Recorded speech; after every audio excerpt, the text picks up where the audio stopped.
André sempre traz orientações muito importantes para a gente no que diz respeito à nossa carreira, e tem muita gente que sabe da necessidade, às vezes, até de mudar, de dar uma guinada mesmo na vida profissional. Falamos já com você que quer se tornar um empresário, que já achava que não tinha mais tempo, mas agora a Célia vai a Andréa vai nos explicar exatamente o que é que você pode fazer quando você já tem uma profissão, tem uma carreira estável, já é um empregado, mas é um empregado feliz. Né, Andréa? Daí você pode pensar no que você pode fazer para não só você investir na sua própria carreira, como até mudar de profissão de repente por conta dessas carreiras que estão em alta, né? Sim, é isso mesmo, né? Entendendo que a felicidade nós só conseguimos buscar num lugar, né? Que é dentro dos nossos talentos, da nossa vocação. Então, muitas vezes a gente fala, onde que eu busco a felicidade do trabalho? Felicidade no trabalho, se a gente for falar de uma forma bem simples, ela é onde você tem uma habilidade muito grande de fazer, onde ele te traz felicidade. E isso só está na nossa área de vocação, de talento. Então, ser feliz é viver pelos nossos talentos, respeitando os nossos valores. Então, quem não tem valor também, muitas vezes é o que a gente vê muita coisa ilícita por aí no mercado de trabalho, onde as pessoas infartam, têm estresse e não são felizes. Então, o primeiro passo para essa carreira ser mais feliz é você respeitar esses seus talentos, você desenvolver o seu comportamento, que a gente chama do florescer, né?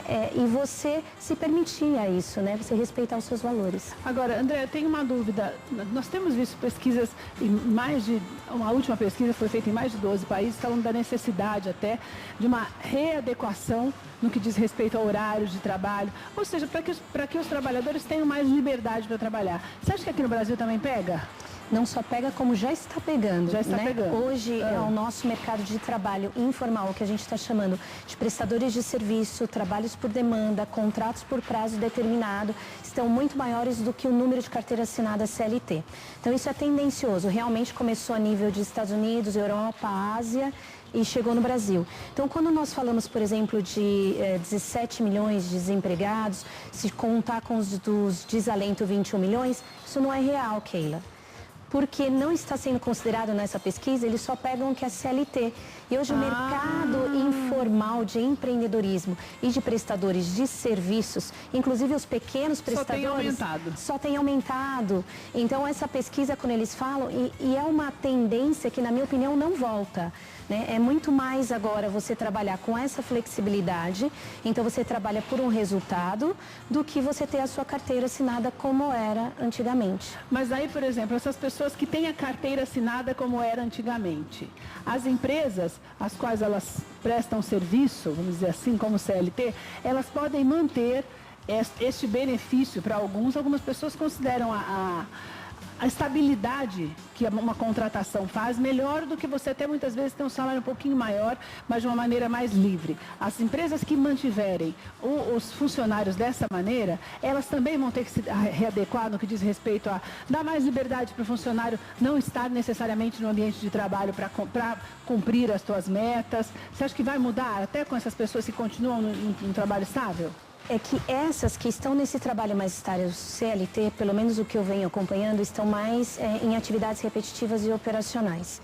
Então, neste modelo não vai mudar e não vai chegar isso da flexibilidade. Eles estão com campanhas internas justamente de bem-estar maior. Então, preocupados com a saúde do colaborador, mas de uma forma diferente. O que está acontecendo como tendência é das especificidades das áreas mais específicas, aí entrar, por exemplo, um jornalista, um advogado, um administrador, eles entrarem como prestadores de serviço aí no outro modelo. Entendi. Então, o que eu tenho observado é que os que estão, que isso vai ser a minoria, e o que estão em áreas que demandam deste critério, dessa disciplina, porque estão em áreas que precisam daquela pessoa, daquele colaborador. Naquele momento, naquele modelo à disposição. Exatamente. Eu tenho uma preocupação também no que diz respeito às universidades.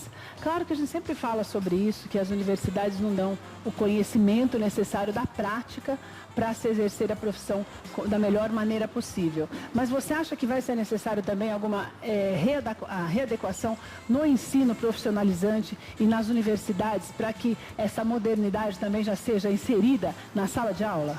Eu tenho certeza, né? Eu sou coordenadora também de um curso de MBA, professora, né? E participo em uma estudante eterna, que eu acho que eu nunca parei de estudar, e inclusive agora também estou na academia. Eu vejo que isso é cada vez mais, assim, o curso mesmo que eu elaborei, ele tem 40% de informação técnica e 60% de vivência.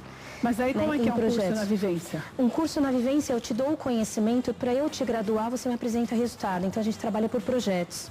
Então, ele usa aquilo, ele tem que aplicar aquilo, ele tem que dar um jeito. Você trabalha no projeto como se estivesse dentro de uma empresa. Como se ele estivesse dentro de uma empresa. Então, a maioria, por exemplo, desse meu curso que nós estamos, ele tem que estar. Para entrar, ele diz que ele tem uma função como prestador de serviço, funcionário que ele pode aplicar.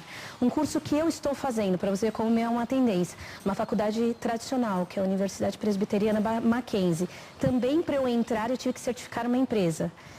E eu também sou cobrada por resultado dentro desta empresa. Entendi. E eu já estou num curso mais de mestrado e doutorado. Então, você vê que mesmo esses cursos que antes eram tradicionais, para eu entrar, eu preenchi um requisito, cadastrei uma empresa que autorizou eu fazer o projeto dentro, e as minhas notas são validadas com a entrega nesse projeto.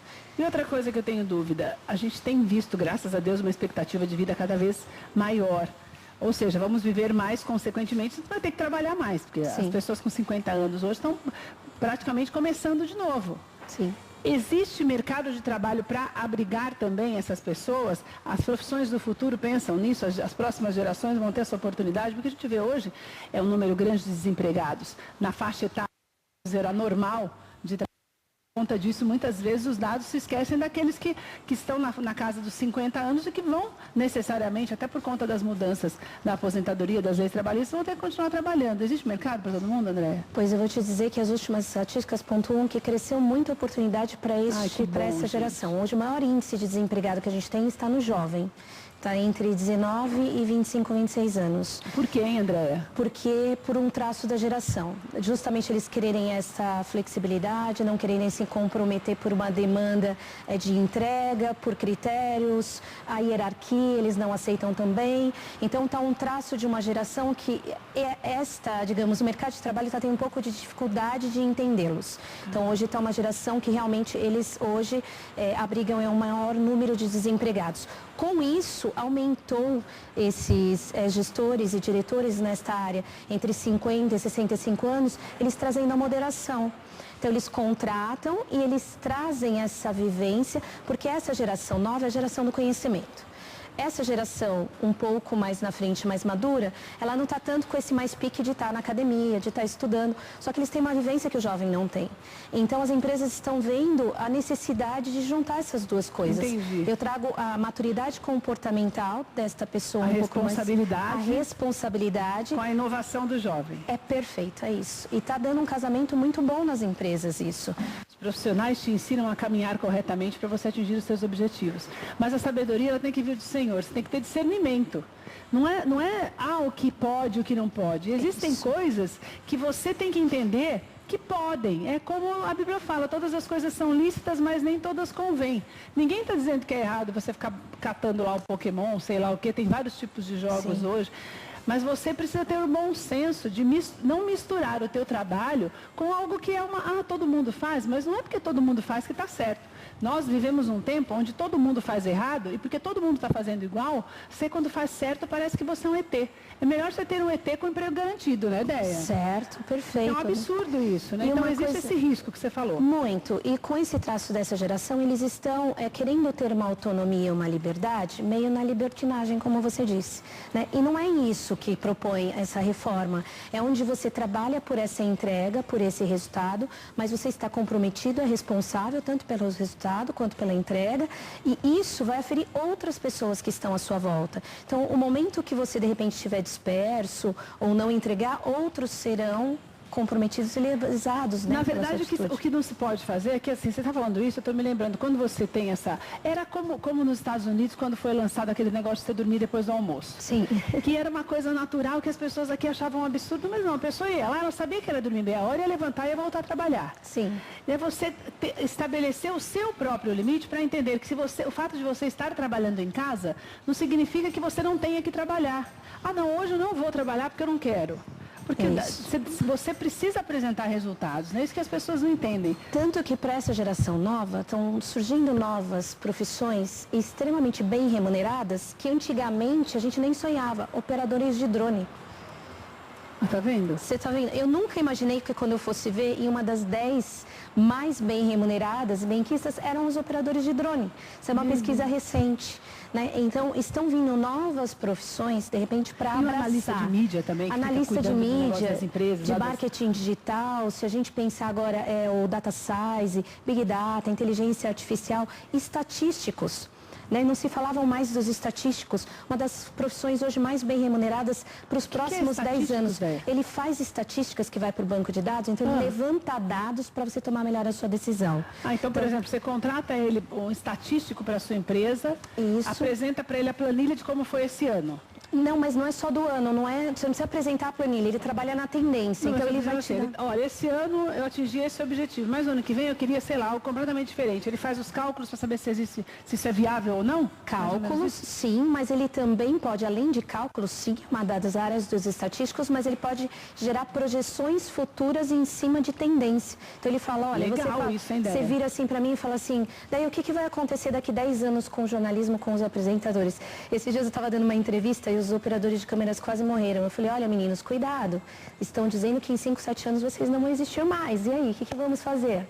Né? E por quê? Porque os estatísticos já estão fazendo dos equipamentos que estão surgindo e que os próprios robôs vão estar em lugares estratégicos que com o nosso olhar, a gente falando, eles nos focam, Keila. Ah, meu Deus. E eles vão ter uma aferição muito maior do que os nossos meninos. Ah, mas eu gosto tanto dos meninos, né? Porque gente é tão melhor que robô, né, minha? Gente, mas é uma tendência. Como que a gente vai fazer isso tudo voltar para trás? Voltar? Não tem como. E olha, eles não fazem, né? Os robôs não fazem greve, não tem TPM, não tem causas trabalhistas, né? E se a gente não se preocupar, se os nossos meninos que estão aqui não se preocuparem em como lidar com os bichinhos, porque sozinhos eles não fazem nada, eles vão ser quem vão operar esses computadores inteligentes para fazer com que eles nos entendam. Por isso que é tão importante que você vá se reciclando a cada dia. Exatamente. E entenda que não é que você vai perder um lugar, você vai ter que se readequar de acordo com isso. Não é que você vai, não vou mais ter essa profissão. Não. É que você vai ter são novos caminhos que precisam ser trilhados para que você se mantenha no mercado de trabalho, né, Beth? Isso, perfeito.